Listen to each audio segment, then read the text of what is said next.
قدرمنو لیدونکو السلام علیکم، وخت مو په خیر. د نن ورځې ډیر تازه مهم او لنډ خبرونه له موږ څخه په لنډو کې واورئ. ننګرهار د ننګرهار د کوټ ولسوالۍ په لاغرجوی سیمه کې نن ماښام د یو کور د دیوال چپه کېدو له امله د یوې کورنۍ څلور ماشومان او یوه میرمن وژل شوې او درې تنه نور ټپیان دي. د یادې پیښې ټپیان روغتون ته لیږل شوي چې وضعیت یې د اندېښنې وړ ښودل شوی دی. زلمی خلیلزاد د افغان سولې لپاره د امریکا د بهرنیو چارو وزارت ځانګړی استازی زلمی خلیلزاد له ولسمشر غني سره کتلي دي. په دې لیدنه کې دواړو لورو پر سولې او تاوتریخوالي کموالي باندې بحثونه کړي. د ولسمشر ویان صدیق صدیقي وایي دواړو لورو همداراز د تاوتریخوالي د کموالي بهیر ارزونه هم کړې او په اړه یې خبرې کړې دي. د امریکا دفاع وزارت له افغانستانه 300 بیرته ستانه شوي سرتیري قرنطین کړي دي. د ملیټري ټایمز د راپور له مخې دغه سرتیري چې تازه په تازه په افغانستان کې له ماموریت امریکا ته ګرځېدلي د امریکایي حکومت له لوري قرنطین شوي دي. امریکایي چارواکي ویلي چې دوی به تر 14 ورځو پورې په کالیفورنیا کې په یو نظامي اډه کې قرنطین وي، سره له دې چې په دغه سرتیرو کې د کورونا ناروغۍ نښې نښانې نه لیدل کیږي. خو امریکایي پوځ ویلي چې د احتیاطي تدابیرو لپاره یې دغه پریکړه کړې ده. یاد سرتیري له 9 میاشتني دورې ماموریت وروسته بیرته امریکا ته ستانه شوي دي. ملیټري ټایمز لیکي چې د دې ترڅنګ 1200 نور سرتیري هم چې له نورو سیمو امریکا ته ستانه شوي قرنطین دي. ایران د کډوالو او راستنیدونکو چارو وزیر وایي ایران کې د کورونا وایرس له امله 10 تن افغان کډوال مړه شوي دي. سید حسن عالمي بلخي چې نن یې په همدې اړه د ولسي جرګې له لوري جوړې شوې اجتماعي غونډې ته خبرې کولې وویل مړه شوي کسان په قرنطین کې خاورو ته سپارل شوي دي. بلخي زیاته کړې د ډیریو په اړه اطلاع رسونه نه کیږي. دوی تر اوسه یوازې د همدې 10 تن افغان کډوالو د مړینې خبر ترلاسه کړی دی. نوموړي دغه راز ویلي چې اوس له همدې ویرې په ایران کې میشت افغانان هم هیواد ته د راتګ هڅه کوي او په خبره د راستنیدونکو کډوالو پر راتګ سره په افغانستان کې د دې ناروغۍ د پراخېدو احتمال اندېښمن کړی دی. هندي حکومت ویلي چې د کورونا وایرس د پراختیا د مخنیوي په موخه له پاکستان سره په هر ډول تګ راتګ بندیز لګولی دی.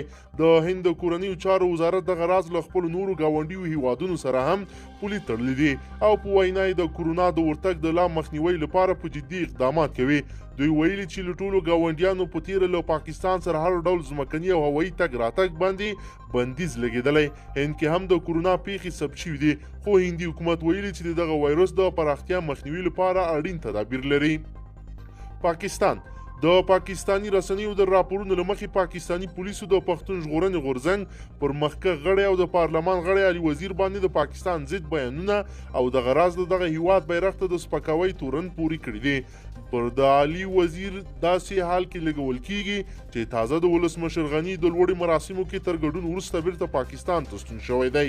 علي وزیر او محسن داور د پاکستانی پارلمان او دغه راز د پښتون ژغورنې غورځنګ هغه دوه مخکښ غړي دي چې تل په خپلو ویناو کې د پاکستان پر استخباراتي او پوځي ادارو د پښتون وژنې تورونه پورې کوي. ټرمپ د کورونا د ازمویښت پایله منفي وه. د سپینې ماڼۍ ډاکټر شان کانلي ویلي راپور یې ترلاسه کړی چې د ټرمپ د ازمویښت نتیجه منفي وه او هغه پر کورونا نه دی اخته شوی.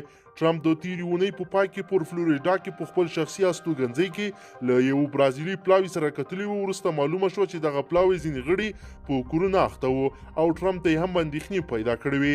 تېره ورځ ټرمپ تیار شو چې خپل ازمویښت ورکړي، خو اوس پایله منفي وه او دی پر کورونا نه دی اخته شوی. ولسي جرګه په داسې حال کې چې روغتیا وزارت په افغانستان کې د کورونا وایرس د تازه 15 پیښو په ثبتېدو سره په ټول هیواد کې پر دغې ناروغۍ د اخته کسانو شمېر 14 اعلان کړی دی. خو د ولسي جرګې ځینې استازو د کورونا وایرس مخنیوي په موخه جوړې شوې غونډې ته ویلي چې په دې اړه د روغتیا وزارت له لوري اعلان شوي شمېرې دروغ دي او په خبره پر دې ناروغۍ د اخته کسانو شمېر ډېر لوړ دی. د روغتیا وزیر بیا د دې ادعا پر ردولو سره ویلي که چیرې د اخته کسانو شمېر دروغ وي نو د مرګونو خبرونه پټ نه پاتې کیږي. ایټالیا کې پر کورونا وایرس د اخته کسانو شمېر په چټکۍ مخ په پراخېدو دی او تر اوسه ورباندې د 2150 کسانو د اخته کېدو راپور ورکړل شوی دی. ایټالیا کې د کورونا وایرس پر وړاندې د مبارزې کمیټې مسؤل ویلي چې نن ورځ د سلګونو مثبتو پیښو په ثبتېدو سره په دغه هیواد کې پر یادې ناوړه ساري ناروغۍ د اخته کسانو شمېر 2150 ته لوړ شوی دی. نوموړي د ایټالیا له خلکو غوښتنه کړې چې داسې ځایونو ته د تګ په کلکه ډډه وکړي چې هلته د خلکو ګڼه ګوڼه زیاته وي. حسن روحاني ایران وایي د امریکا د بندیزونو له امله په دغه هیواد کې له کرونا سره مبارزه سخته شوې ده. د ایران ولسمشر حسن روحاني وایي په هیواد کې د کرونا د پرمختګ پر ضد مبارزه ښه روانه ده، خو د امریکا بندیزونه د دوی کار له خنډ سره مخ کړی دی. د په وینا دوی خپل اقدامات کوي، خو د لا ډیرو تلفاتو او مرجوب مسؤله به امریکا وي. روحاني داسې مهال دغه څرګندونې کوي چې په ایران کې د کرونا د پراختیا او له امله د مرګ ژوبلې کچه لوړه شوې ده. د ایراني رسنیو د راپورونو له مخې تر دې دمه 611 کسه په ایران کې د کرونا له امله مړه شوي دي. ګوترش د ملګرو ملتونو عمومي منشي انټوني ګوترش وایي نړۍ له داسې ناوړه ناروغۍ سره مخ ده چې په تاریخ کې هیڅ نمونه نه ده تکرار شوې. نوموړي په یو مقاله کې لیکلي کرونا وایرس هغه ناوړه ناروغۍ ده چې نړیوال یې اندېښمن کړي دي. هغه زیاته کړې دا ناروغۍ چې په ډیر شدت سره ټولې نړۍ ته د خپرېدو په حال کې ده، ورسره اندېښنې ډېرې شوي دي او ټوله نړۍ د روغتیایي، اقتصادي او سیاسي کشمکشونو سره مخ کړې ده. ګوترش لیکلي چې نړۍ باید د ویرې پر ځای له یو بل سره په ګډه د دې ناوړه ناروغۍ پر وړاندې جدي او پیاوړې مبارزه وکړي. نوموړي د دې ناروغۍ سره د مبارزې لپاره تر ټولو غوره لار یووالی او ګډ کار بللی دی.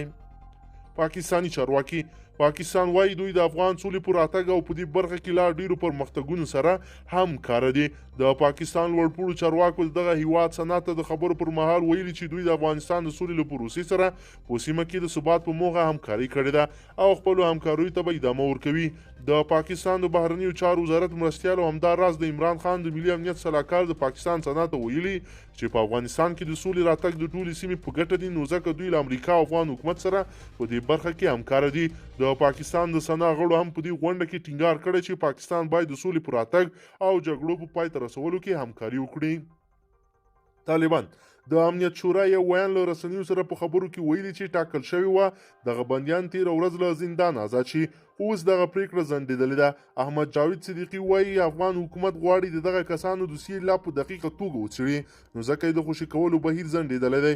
بلخوا اسوسییټډ پریس خبري اژانس بیا وایي چې د 5,000 طالب بندیانو خوشي کولو کې ځنډ او دغه ډول خنډونه ښایي د امریکا او طالبانو ترمنځ د سولې هوکړه زیانمنه کړي.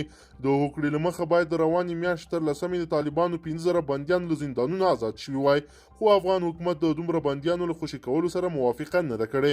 ولسمشر غني تېره اونۍ وویل چې له دې ډلې به 1,500 بندیان آزادوي، خو طالبان بیا دا خبره رد کړې او د ټولو 15,000 بندیانو خوشي کولو غوښتنه یې وکړه. افغانستان عامې روغتیا وزارت ویلي د کرونا وایرس د مخنیوي په موخه د حکومت مشرتابه څخه غوښتنه کړې چې کابل کې د ودونو هوټلونه، د آبازۍ حوضونه، کابل ژوبڼ او د ماشومانو د لوبو ټول پارکونه هم تر یوې مودې پورې وتړل شي. وزارت ویلي ژر به په دې تړاو هم وروستۍ پریکړه وشي. سعودي د کرونا وایرس خپرېدو له ویرې د 2 اونیو لپاره ټولې نړیوالې الوتنې لغوه کړې دي. د سعودي چارواکي په خبره دا پریکړه د کرونا وایرس خپرېدو مخنیوي په موخه کړې ده. د راپورونو له مخې تر اوسه په سعودي کې د کرونا وایرس 80 مثبتې پیښې ثبت شوي دي. مسعود اندرابي د کورنیو چارو وزارت سرپرست مسعود اندرابي وایي دوی ځان په سیاسي ستونزو کې نه ښکېلوي. نوموړي نن په کابل کې د حساب ورکونې په نامه یوې ناستې ته په خبرو کې ویلي سیاسي مشران خپلې ستونزې په خپله حل کوي.